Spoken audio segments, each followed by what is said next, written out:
So I wanted to give you an overview of the garden project. I want to do this presentation in person, but the presentation that I do in person will be a little bit more involved and a little bit more hands-on and obviously involved with you, where you have questions and we get into the nitty-gritty. Right now, what I wanted to do was give you a very short, I'm hoping less than 10 minutes, overview of what I have planned for the garden project. And so let's just dive in.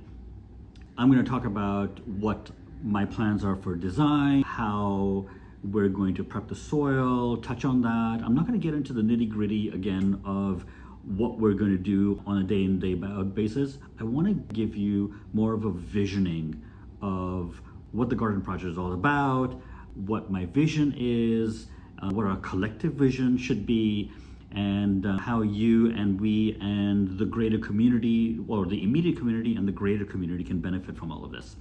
So let's just jump in here.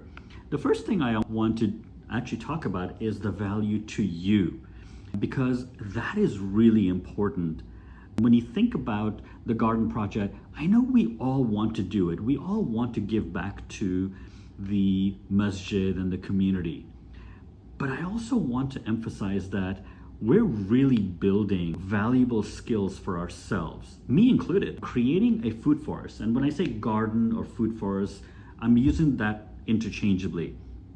And when you think about what needs to be done here and what we can learn and what the benefit is, obviously for the masjid and the students at APA, but there's some real benefits for you, especially if you take this on. In an age where technology and AI seemingly is taking over, there are areas that we want to be a part of that certain parts of AI cannot take over, certain parts of technology cannot take over. I don't see AI taking over gardening. Gardening is an art. Gardening requires intervention. Gardening requires a finger in the wind, knowing which way the wind is blowing, because wind direction changes and conditions change on a day in and day out basis. Not that AI can't deal with it. We are going to use AI to help us with some hard questions and to help with coming up with options. But it is us in the field that is able to drive and lead AI to help us do the actual implementation of the garden projects. And the better you are at managing both, the more valuable your skill can be.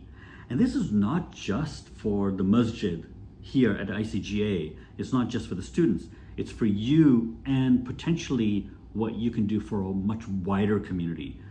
You're building real skills. You're building skills that not only can benefit you and you can potentially earn money from it, but you can benefit many more people. And that is the intent of working at ICGA here. So moving along, again, I want to keep this very high level and I want you to come away from this excited. It's going to help to understand what our vision is. And I'm going to go through this visioning exercise for you. Having something that's beautiful is all nice and very good, and that's exactly what we want. We want a place for us to be able to go and rest and read a book and enjoy and eat from the fruits of our labor. But I think we also want to do much more. So, and I want to put some real, because I come from the corporate world, I'm used to metrics. And so I do quantify and I measure all the time. So let's go through some of these, and we may be able to achieve some of them, and we may not be able to achieve some of them. We may need to adjust some of them. So the first one is, I want to see us reduce the masjid and school waste, especially the compost waste, by 50% going to the city. That's number one. I want us to be able to build our food growing skills. I think that's a skill that's going to become more and more valuable as this chaotic world that we live in becomes even more chaotic. I want to be able to develop a formal course for our APA students where gardening and food forestry is part of their curriculum. Given the size, which is 5,000 square feet of that garden patch, and we're not limited to that, but we're going to start off with 5,000 square feet, but we're going to actually step into the 5,000 square feet. We're not going to start off with the whole patch immediately. I think we'll step into it, and I'll show you what I mean by that. But I think we can achieve 10 to 25% of our vegetables that we're putting on our table on a day in and a day out basis. We want to move beyond our immediate ICGA community and move into our neighborhood community of non-Muslims that are surrounding us, and perhaps open up a garden stall to sell some of our stuff and earn some income for ICGA. This is beyond just the ICGA community. I think we can expand this to the wider community, as I just mentioned, statewide, beyond citywide, statewide. In other words, we can transfer what we do at ICGA in terms of our gardening and the garden project and what our garden produces and what our garden means to the masjid, and extend that to other masjids and masajids across the city, across the state, and across the nation. The next set of slides are actually what we're going to do. And again, I'm going to be very high level here. So one of the first things that we're going to do is we're going to assess what the climate is. The climate is already assessed, but we want to know which way the wind is blowing. What is the soil makeup here? The soil on this side of the 35, which is the east side of the 35, that's where we're on, right, is generally clayey. And that means it needs biology. And by biology, I mean that it needs living bacteria, microbes, to be able to break down that very tough clay. So we're going to be doing an assessment of that. I want you to have a visual perspective of what we're looking at. So now what I mean by that is we're going to split the garden up into islands. Each island here is going to be, can you see my cursor? Each island here is going to be all standalone yet connected. So all the islands will have the same ratio. Let's move here. Same ratio of layers. There's going to be trees on it. There'll be shrubbery on it. There'll be herbaceous plants on it. We'll implement ground to cover the soil. Soil is like skin. We need to nourish it. We need to take care of it. We need to protect it. And so each one of these islands is going to have these principles that will be very consistent throughout the garden. This is, again, another visual. This is not the way it's going to look, but it's an idea of how it's going to look. And what I have here is a place for sitting, but you can see there are trees, there are islands, there's pathways that you can walk down, and there's a very diverse, consistent set of crops or forestry that will be part of this entire patch that we're working with. While we may not have a fence around, we might have some sort of fencing to be able to support shrubbery or fruit like berries, like blackberries, for instance, which are very conducive to Texas weather. In terms of the next steps, the first thing that needs to be done is that the grass needs to be cut. Once the grass is cut, then the soil will be prepped. And the soil will be prepped with removal of all the grass. While grass looks beautiful, we can't leave the grass growing there because grass sucks energy out of the soil. And that energy is going to be more valuable directed towards the plants and the trees that we're growing. We're going to be planting seeds. We're going to be not grafting trees. We're going to be transplanting trees. And a lot of energy from the soil and from the microbes and the biology need to be directed there. And if there's grass growing, that grass is going to pull in that energy and it'll compete. So we definitely don't want to do that.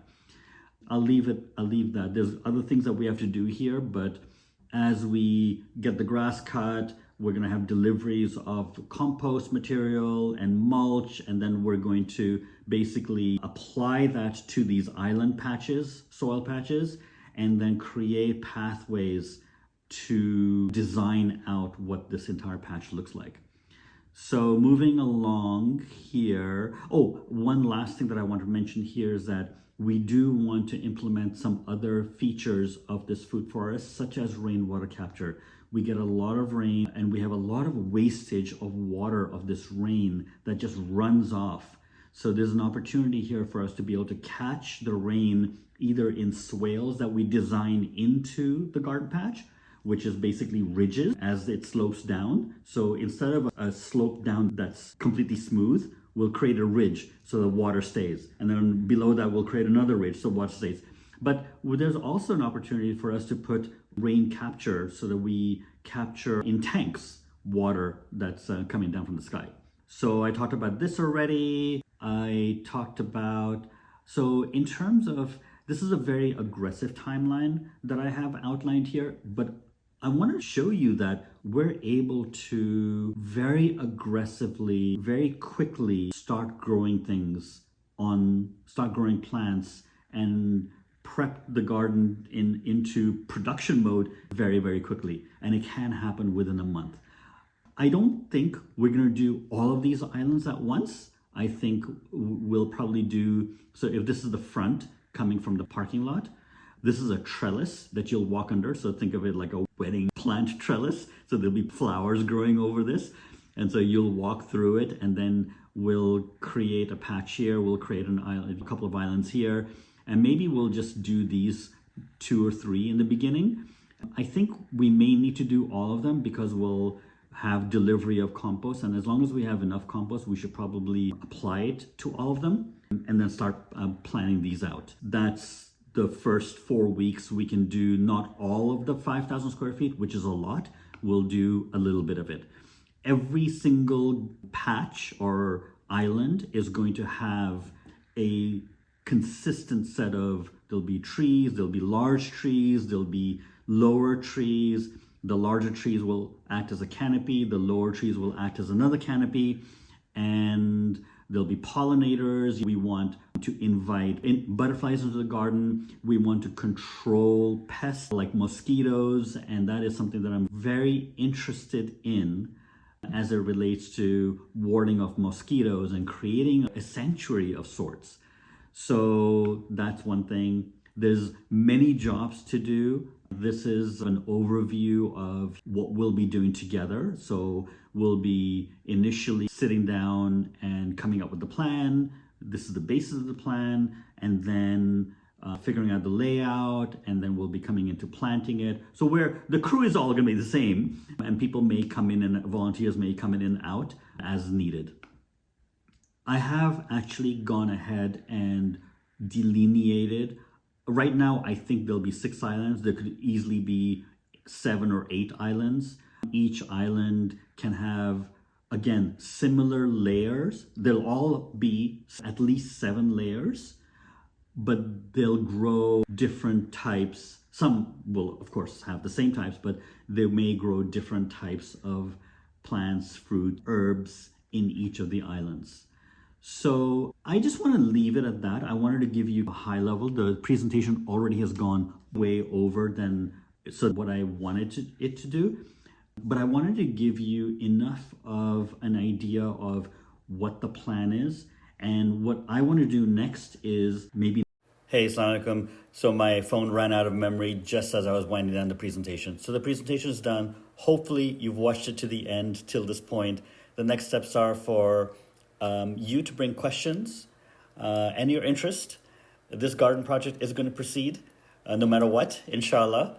And to the extent that any of you are interested in being involved, it would be fantastic and an incredible learning experience and an incredible beacon for the community, both in the city level, at the state level, and potentially even, inshallah, nationwide.